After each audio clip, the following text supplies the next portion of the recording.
Assalamualaikum warahmatullahi wabarakatuh. Nama saya Eka Julinas, calon guru penggerak angkatan 9. Berikut saya akan sajikan mengenai koneksi antar materi filosofis Ki Hajar Dewantara. Check this out. Berikut adalah kesimpulan dari filosofis Ki Hajar Dewantara. Sejarah KHD.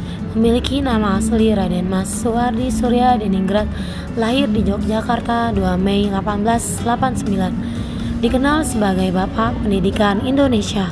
Menurut KHD, pengajaran merupakan proses pendidikan dalam memberikan ilmu yang berfaedah untuk kecakapan hidup siswa secara lahir dan batin. Pendidikan adalah proses memberikan tuntunan terhadap segala kekuatan kodrat yang dimiliki siswa agar mampu mencapai keselamatan dan kebahagiaan setinggi-tingginya. Mendidik dan mengajar adalah proses memanusiakan manusia sehingga harus memerdekakan manusia dan segala aspek kehidupan baik secara fisik, mental, jasmani, dan rohani. Menuntun dalam pendidikan menurut Ki Hajar Dewantara lebih ke suatu arahan untuk memberikan jalan atau kemudahan bagi peserta didik mengembangkan potensi atau bakat yang dimiliki agar tumbuh dan berkembang menjadi lebih maksimal sesuai dengan kodratnya. Tumbuh dan berkembang di sini terutama dalam aspek kejiwaannya. Cipta, rasa, karsa. Jiwa manusia tersusun atas 3 kekuatan utama, yaitu cipta, rasa, dan karsa. Cipta merupakan kekuatan siswa untuk mengenali, memahami, mengingat, yang kemudian membentuk pikiran manusia untuk mampu membedakan mana yang baik dan salah. Rasa adalah gerak dan perubahan hati atau merupakan perasaan yang dialami. Karsa merupakan kehendak atau dorongan alami dalam diri manusia. Pada diri manusia, dorongan yang berasal dari nafsu akan dipertimbangkan oleh akal, pikiran, serta diperhalus oleh perasaan sebelum berbuah menjadi perilaku. Kesatuan dari ketiga kekuatan tersebut menentukan apakah manusia memiliki hidup yang bermanfaat atau merusak. Kodrat alam adalah segala potensi baik yang dimiliki siswa sebagai pemberian dari Tuhan. Kodrat alam juga berhubungan dengan karakter dari anak itu sendiri. Misalnya, sifat bertanggung jawab, rajin, jujur, malas, dan lain sebagainya. Kodrat zaman merupakan berbagai kemajuan yang terjadi seiring perkembangan zaman.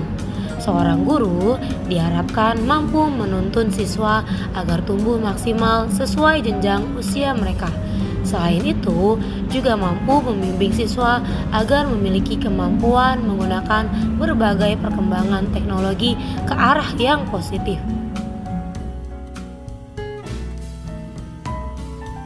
Sistem Among. Prinsip kepemimpinan sebagai seorang guru yang dicetuskan oleh Ki Hajar Dewantara adalah ing ngarso sung tulodo, ing madya mangun karso, tutwuri handayani. Ketiga pemikiran ini dikembangkan dalam konsep pendidikan taman siswa. Sistem Among berarti guru diharapkan mampu memberikan teladan yang baik bagi siswa. Guru diharapkan mampu mengarahkan siswa membangun semangat dalam belajar, dan guru selayaknya menjadi seseorang yang mampu memberikan dorongan atau dukungan agar siswa mampu berkembang optimal sesuai kodratnya. Konteks sosial budaya masyarakat. Seorang pendidik sejatinya mampu mengadopsi berbagai nilai kemanusiaan pada konteks sosial budaya masyarakat Indonesia dengan kemajemukan sosial budaya yang ada ke dalam setiap pembelajaran. Seorang guru diharapkan mampu menyelipkan budaya lokal tempat siswa berada saat ini, tanpa melupakan budaya asal siswa lahir dan dibesarkan.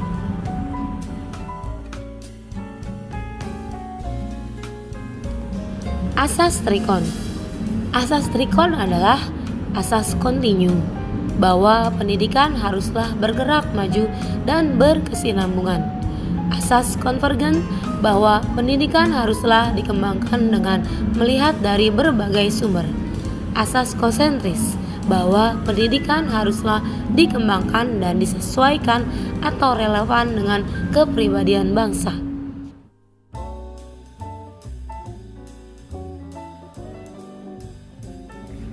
Menghamba pada anak. Pendidikan menghamba pada anak adalah pendidikan yang dalam prosesnya berpihak pada segala kebutuhan siswa. Seorang pendidik harus mampu memahami berbagai karakteristik siswa yang berdiferensiasi.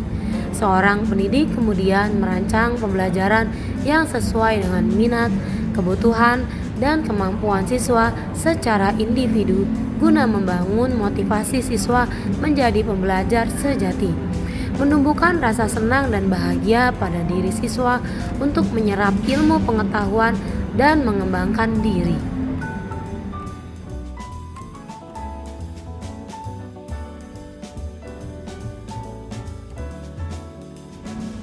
Budi pekerti. Pendidikan menurut Ki Hajar Dewantara merupakan proses dari pengembangan budi pekerti. Budi pekerti adalah proses bersatunya atau perpaduan yang harmonis antara gerak, pikiran, perasaan, dan kehendak sehingga menimbulkan tenaga dan semangat. Pendidikan budi pekerti adalah usaha sadar untuk menyiapkan peserta didik menjadi manusia seutuhnya yang berbudi pekerti luhur agar mampu melaksanakan tugas-tugas kehidupnya selaras, serasi, seimbang, lahir batin, jasmani, rohani, material, spiritual, individu sosial, dan dunia akhirat.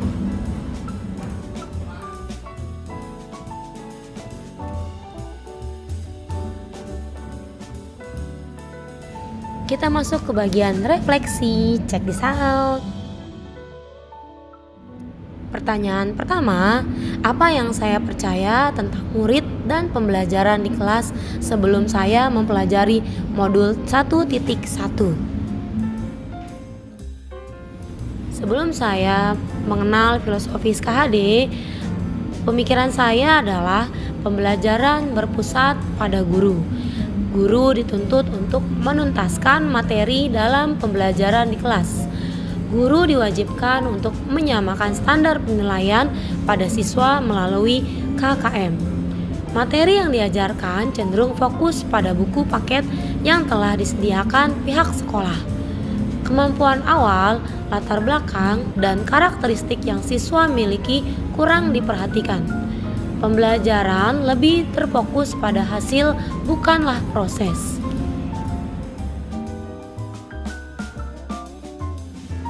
Pertanyaan kedua, apa yang berubah dari pemikiran atau perilaku saya setelah mempelajari modul 1.1 ini? Setelah saya mempelajari modul 1.1 mengenai filosofi KHD, akhirnya saya merubah pikiran saya menjadi pembelajaran yang berpusat pada siswa. Guru dalam pendidikan menuntun, bukanlah mengajarkan. Guru fokus kepada kebutuhan siswa, bukan pemberian materi. Sumber pembelajaran bisa didapatkan dari berbagai sumber, bahkan bisa didapatkan dari lingkungan terdekat siswa. Proses dalam pembelajaran lebih penting daripada hasil.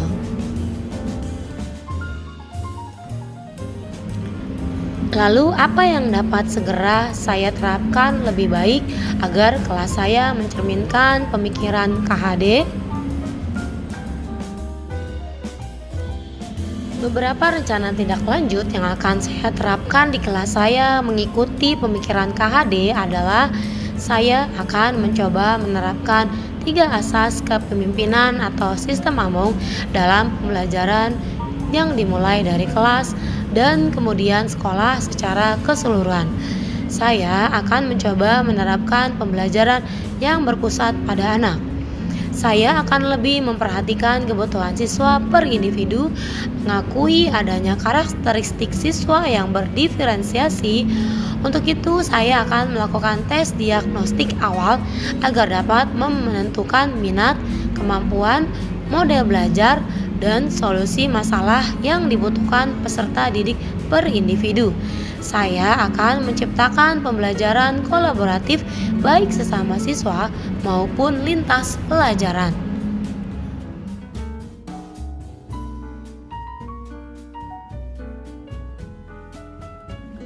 Selanjutnya, saya akan merancang pembelajaran yang menarik yang mengaktifkan siswa dalam pembelajaran.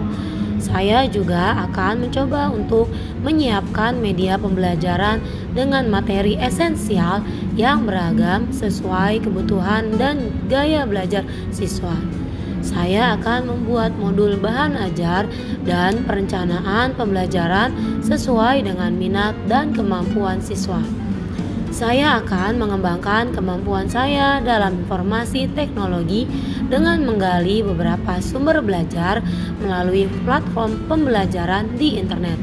Saya akan melaksanakan sistem penilaian yang beragam yang mengakomodasi minat, bakat, dan keberagaman siswa. Saya banyak belajar melalui pemikiran Ki Hajar Dewantara, sehingga saya mencoba memperbaiki pembelajaran yang telah saya lakukan. Hal yang paling saya ingat dari filosofis pendidikan Ki Hajar Dewantara adalah bahwa dalam pendidikan penting untuk menuntun, bukan sekedar mengajar. Guru memberikan contoh teladan yang baik agar murid mengikuti. Beberapa ide dan gagasan yang timbul selama proses perubahan adalah: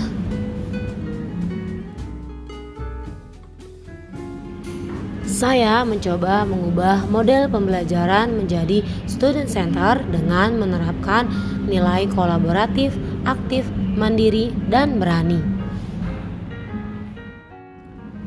Berikut adalah aksi nyata saya dalam penerapan filosofis Ki Hajar Dewantara sesuai dengan konteks sosial budaya di lingkungan sekolah.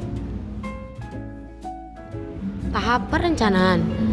Pada tahap ini saya mencoba berdiskusi dengan teman sejawat mengenai pembelajaran yang akan saya tempuh. Setelah itu saya membuat perangkat pembelajaran yang sesuai.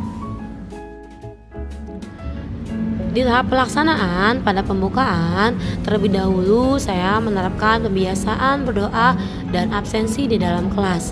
Lalu setelah itu saya melakukan persepsi dengan siswa saya mengenai rangkaian listrik.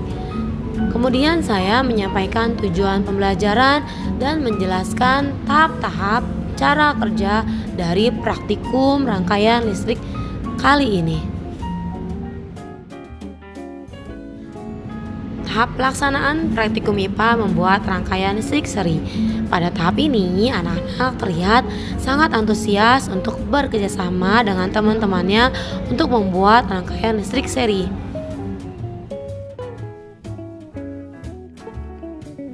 Pada tahap ini, setiap kelompok berkolaborasi dan aktif dalam melakukan praktikum membuat rangkaian seri.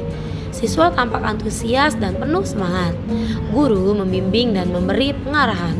Setelah selesai, masing-masing kelompok mempresentasikan hasil praktikum di depan kelas.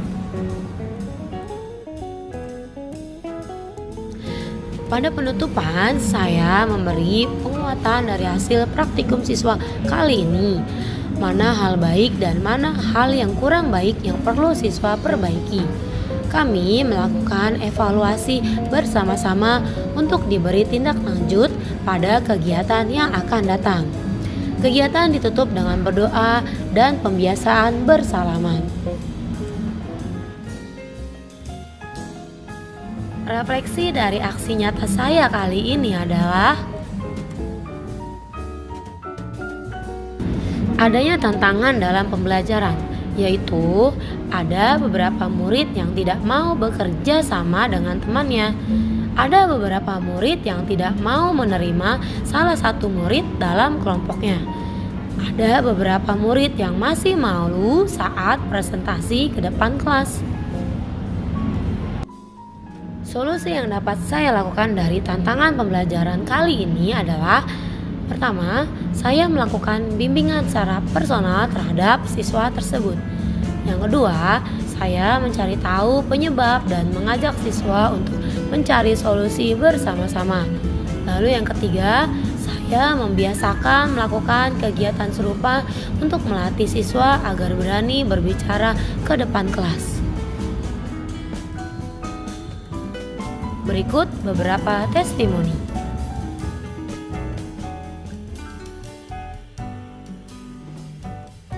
Assalamualaikum warahmatullahi wabarakatuh. Saya ingin mengomentari dari aksi nyata Ibu Eka Julinas terkait dengan guru penggerak. Aksi nyata implementasi pemikiran Ki Hajar Dewantara yang dilakukan oleh Ibu Eka Julinas MPD dengan metode praktikum IPA sudah sesuai dengan prinsip-prinsip pemikiran Ki Hajar Dewantara karena terlihat siswa aktif untuk berkolaboratif. Siswa telah berkolaboratif dalam kegiatan pembelajaran IPA, yaitu merangkai rangkaian seri maupun paralel. Situasi pembelajaran terlihat menyenangkan dan materi sudah sangat dimengerti oleh putra-putri kelas 6. Sukses untuk WK dan program guru penggerak angkatan 9. Sukses untuk kita semua. Assalamualaikum warahmatullahi wabarakatuh. Assalamualaikum warahmatullahi wabarakatuh. Terima kasih pada BK dalam pembelajaran di ruang kelas mengenai aksi nyata implementasi pemikiran Ki Hajar Dewantara yang dilakukan BK dengan metode praktikum IPA sudah sesuai dengan prinsip-prinsip pemikiran Ki Hajar Dewantara, yaitu aktif, kolaboratif, mandiri, dan berani. Sukses untuk BK dan program guru penggerak angkatan 9 yang saya amati tadi, tentunya anak-anak lebih aktif dalam pembelajaran. Begitu, sekali lagi kepada Ibu Guru BK, lebih semangat lagi untuk ke depan dan sukses sebagai guru penggerak. Terima kasih. Assalamualaikum warahmatullahi wabarakatuh. Assalamualaikum warahmatullahi wabarakatuh. Nama saya Aska Aprilia Hartono. Saya dari kelas 6 Bu Eka. Saya senang belajar IPA dengan Ibu Eka, apalagi kemarin praktik membuat rangkaian listrik seri. Saya menjadi tahu macam-macam rangkaian listrik seri, komponen yang digunakan, dan cara membuat rangkaian listrik seri. Terima kasih Bu Eka, pelajaran sangat menyenangkan. Wassalamualaikum warahmatullahi wabarakatuh. Sekian, salam dan bahagia untuk calon guru penggerak angkatan 9. Wassalamualaikum warahmatullahi wabarakatuh.